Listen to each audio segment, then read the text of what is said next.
Banyak orang tidak sadar, semakin manusia berusaha memperbaiki alam, justru semakin banyak kerusakan yang diciptakan.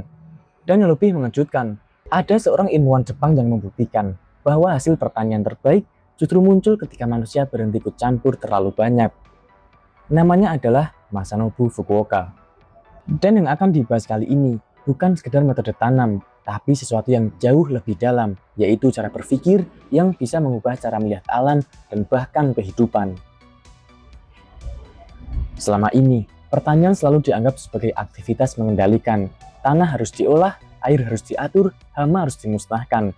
Tanaman harus dipaksa tumbuh sesuai keinginan manusia. Semua terlihat logis, tapi ada satu pertanyaan sederhana yang jarang sekali difikirkan, yaitu, kalau manusia benar-benar pintar mengatur alam, kenapa hampir semua sistem pertanian modern selalu bergantung pada intervensi terus-menerus? Kenapa tanah tidak bisa sehat sendiri? Kenapa tanaman tidak bisa bertahan sendiri? Dan yang paling aneh, kenapa hutan bisa melakukan semuanya tanpa manusia? Sebelum dikenal sebagai petani, Fukuoka adalah seorang ilmuwan. Ia bekerja sebagai ahli mikrobiologi di Jepang, meneliti banyak tanaman di pelabuhan. Ia memahami dunia yang sangat kecil, seperti mikroorganisme, jamur, dan bakteri. Ia hidup dalam dunia logika, data, dan analisis, tapi justru disitulah muncul keraguan. Ada satu momen penting dalam hidupnya, bukan di laboratorium, bukan dari eksperimen, tapi dari kesadaran sederhana, yaitu bagaimana jika semua yang diketahui manusia sebenarnya tidak lengkap. Kesadaran ini terdengar sederhana, tapi dampaknya sangat besar. Karena sejak saat itu, ia mulai melihat ilmu pengetahuan bukan sebagai jawaban, tapi sebagai keterbatasan. Ada satu hal yang jarang dibahas, bahwa filosofi Fukuoka tidak lahir dari teknik pertanian, tapi dari krisis eksistensi. Fukuoka pernah jatuh sakit, mengalami kebingungan tentang makna hidup, dan dalam kondisi itulah muncul satu pemahaman ekstrim. Manusia sebenarnya tidak tahu apa-apa. Kalimat ini terdengar seperti pesimisme, tapi justru disitulah pondasi filosofinya lahir. Karena kalau manusia tidak sepenuhnya memahami alam, maka setiap usaha mengontrol alam berpotensi menciptakan kesalahan. Fukuoka kemudian mengembangkan konsep yang dikenal sebagai do nothing farming, atau dalam bahasa aslinya mu, yaitu kekosongan tanpa intervensi berlebihan. Tapi ini sering disalahpahami, yaitu tidak melakukan apa-apa bukan berarti malas. Ini berarti tidak melakukan hal yang tidak perlu, dan disinilah konsep yang sangat dalam muncul. Semua tindakan manusia harus dipertanyakan, bukan apa yang bisa ditambahkan, tapi apa yang bisa dihilangkan. Fukuoka percaya bahwa semakin banyak manusia tahu, semakin besar ilusi bahwa manusia memahami alam. Ini mirip dengan konsep dalam epistemologi, ilmu tentang batas pengetahuan manusia. Dalam pertanian modern, tanah harus dipecah menjadi unsur kimia, tanaman dipecah menjadi nutrisi, dan hama dipecah menjadi musuh. Semuanya dipecah, tapi tidak pernah dipahami sebagai satu kesatuan. Dan disinilah kesalahan terbesar terjadi. Alam diperlakukan seperti mesin, padahal alam adalah sistem hidup. Dalam ilmu modern, ada konsep yang disebut self-organization. Artinya, sistem kompleks bisa mengatur dirinya sendiri tanpa kontrol eksternal. Contohnya, ada hutan Jepang, terumbu karang, dan ekosistem liar. Tidak ada manajer, tidak ada kontrol pusat, tapi semuanya berjalan sangat teratur. Fukuoka memahami ini jauh sebelum konsep ini populer. Ia melihat bahwa alam tidak butuh diperbaiki, alam hanya butuh tidak diganggu. Masalahnya manusia tidak percaya pada keseimbangan alami, karena manusia terbiasa dengan kontrol. Dan dari sinilah muncul semua intervensi, yaitu membajak tanah, memberi pupuk, menyemprot pestisida, dan mengatur air secara ekstrim. Semua dilakukan dengan niat baik, tapi tanpa sadar, setiap tindakan merusak keseimbangan yang sudah ada. Dalam ilmu ekonomi, ada konsep United Consequence, artinya setiap tindakan selalu punya efek yang tidak terlihat di awal. Contohnya dalam pertanian, memberi pupuk, tanaman tumbuh cepat, tapi tanah kehilangan mikroba. Lalu pemberian pestisida, hama mati, predator juga mati, lalu hama balik lebih banyak. Lalu yang terakhir, ada bajak tanah. Tanah terlihat gembur, tapi struktur tanah rusak dalam jangka panjang. Semua terlihat seperti solusi, tapi sebenarnya hanya menunda masalah. Fukuoka merumuskan 4 prinsip sederhana, tapi di baliknya ada filosofi yang sangat dalam. Yang pertama yaitu tidak membajak tanah. Secara umum, yaitu menjaga struktur tanah, tapi secara filosofis Tanah tidak rusak sampai manusia mengganggunya. Di dalam tanah ada jaringan akar, mikroorganisme, dan rongga udara alami. Membajak sama dengan menghancurkan semua itu dalam sekali tindakan. Lalu yang kedua yaitu tidak menggunakan pupuk kimia. Secara umum yaitu menjaga kesuburan alami, tapi secara dalam, alam sudah punya siklus nutrisi sempurna. Daun jatuh membusuk, jadi nutrisi, dan diserap kembali. Ini disebut sebagai nutrient cycle. Pupuk kimia memotong siklus ini dan menggantinya dengan sistem instan. Lalu prinsip yang ketiga yaitu tidak menghilangkan gulma secara total. Ini yang paling kontroversial, karena selama ini gulma dianggap musuh. Tapi dalam filosofi Fukuoka, gulma adalah indikator. Gulma muncul karena kondisi tanah tertentu. Artinya, gulma bukan masalah, gulma adalah pesan. Lalu prinsip terakhir yaitu tidak menggunakan pestisida. Bukan berarti tidak ada hama, tapi hama bukan penyebab utama. Hama adalah akibat dari ketidakseimbangan. Namun ada satu hal yang paling mengejutkan. Semua prinsip ini bukan sekedar teknik bertani, tapi cara melihat dunia. Dan disinilah filosofi Fukuoka mulai menyentuh sesuatu yang lebih dalam dari sekedar pertanian. Fukuoka percaya bahwa masalah utama manusia bukan pada tindakan, tapi pada cara berpikir. Manusia selalu berpikir, lebih banyak usaha sama dengan hasil lebih baik. Padahal dalam banyak kasus, lebih banyak usaha sama dengan lebih banyak gangguan. Ini sangat berlawanan dengan logika modern. Dan dari sinilah semuanya mulai berubah. Karena ketika intervensi dikurangi, sesuatu yang tidak terduga mulai muncul. Tanah mulai hidup, tanaman mulai menyesuaikan diri, dan ekosistem mulai menyeimbangkan diri. Tapi bagaimana itu bisa terjadi? Bagaimana tanah bisa hidup tanpa pupuk? Bagaimana tanaman bisa kuat tanpa perlindungan? Dan yang paling aneh, bagaimana sistem ini bisa bertahan dalam jangka panjang? Jawabannya tidak sederhana, karena ini bukan tentang teknik. Ini tentang memahami bahwa tanah bukan benda mati, tanaman bukan objek produksi, dan alam bukan sesuatu yang harus dikendalikan.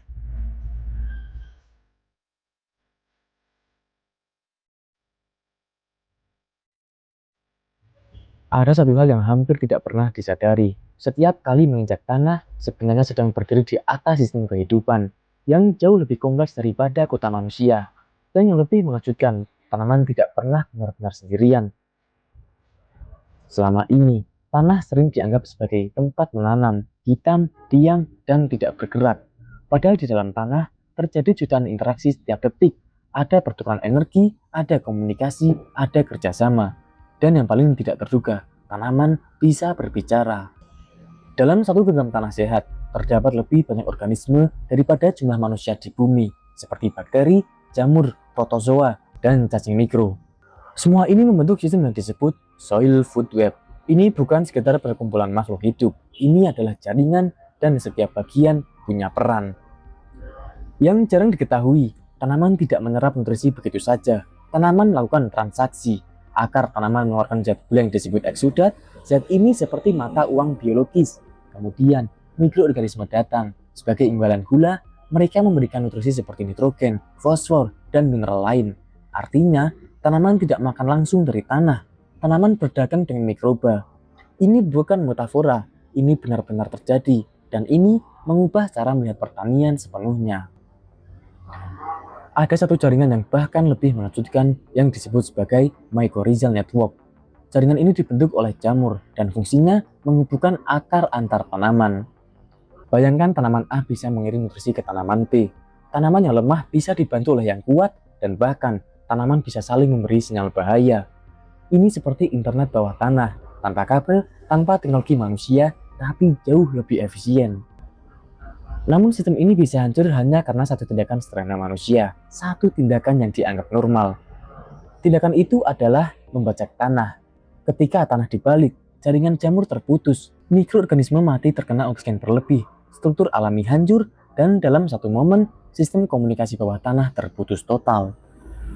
Tanah bukan hanya hidup, tanah juga punya struktur yang terbentuk dari waktu, seperti lapisan-lapisan alami, jalur akar lama, dan rongga udara mikro. Semua ini membentuk memori fisik. Dalam ilmu modern, ini berkaitan dengan soil structure. Ketika tanah dibajak terus-menerus, memori ini hilang dan tanah harus dibangun ulang setiap musim. Itulah kenapa pertanian modern selalu bergantung pada input luar. Lalu apa hubungannya dengan filosofi Fukuoka? Fukuoka tidak mencoba memperbaiki tanah, ia hanya mencoba berhenti merusaknya. Salah satu tekniknya sangat sederhana, yaitu mengembalikan jerami ke tanah. Terlihat sepele, tapi dampaknya luar biasa. Jerami bukan limbah, jerami bukan energi. Ketika dibiarkan di tanah, menjadi makanan mikroorganisme, menjaga kelembapan, menstabilkan suhu, mengurangi erosi, dan menjadi pelindung alami. Ini menciptakan sistem yang disebut closed loop system. Tidak ada yang keluar, tidak ada yang terbuang, semua kembali ke alam. Jika dilihat lebih dalam, tanah bukan hanya ekosistem, tanah adalah sistem energi. Energi matahari diserap tanaman, tanaman menghasilkan biomasa, biomasa kembali ke tanah, dan tanah memberi kehidupan baru. Ini adalah siklus tanpa akhir, dan manusia sering memotong siklus ini di tengah. Namun masih ada satu pertanyaan yang belum terjawabkan. Jika semua ini dibiarkan berjalan alami, bagaimana dengan hama? Kenapa tanaman tidak bisa dimakan? Kenapa sistem ini tidak runtuh? Jawabannya justru akan membalik pemahaman paling dasar tentang musuh dalam pertanian. Karena ternyata dalam filosofi Fukuoka, tidak ada yang benar-benar disebut sebagai hama. Yang ada hanya ketidakseimbangan. Dan ketika keseimbangan itu kembali, sesuatu yang sangat tidak terduga akan terjadi.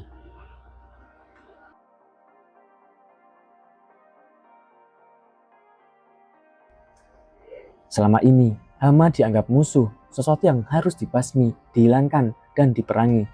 Tapi dalam filosofi Masanobu Fukuoka, hama bukan masalah, hama adalah pesan.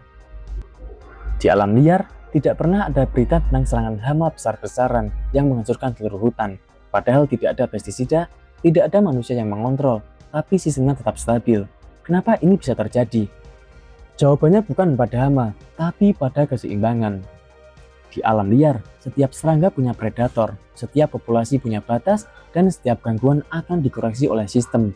Ini disebut sebagai ecological balance, sebuah kondisi di mana tidak ada satu spesies yang mendominasi secara berlebihan.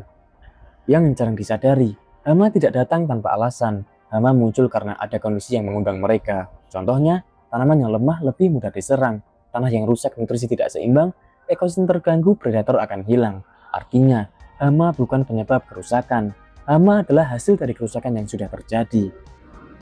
Pertanyaan modern melihat hama sebagai musuh, lalu solusinya memberikan pestisida, cepat, efektif, dan instan.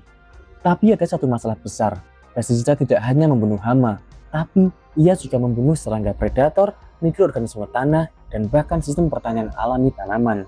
Dan disinilah siklus berbahaya dimulai. Dalam ilmu pertanian, ada fenomena pest resurgence, artinya setelah disemprot, hama justru kembali lebih banyak. Kenapa? Karena predator sudah mati, hama yang tersisa menjadi lebih kuat, dan ekosistem tidak lagi seimbang. Dan tanpa disadari, manusia menciptakan musuh yang jauh lebih besar.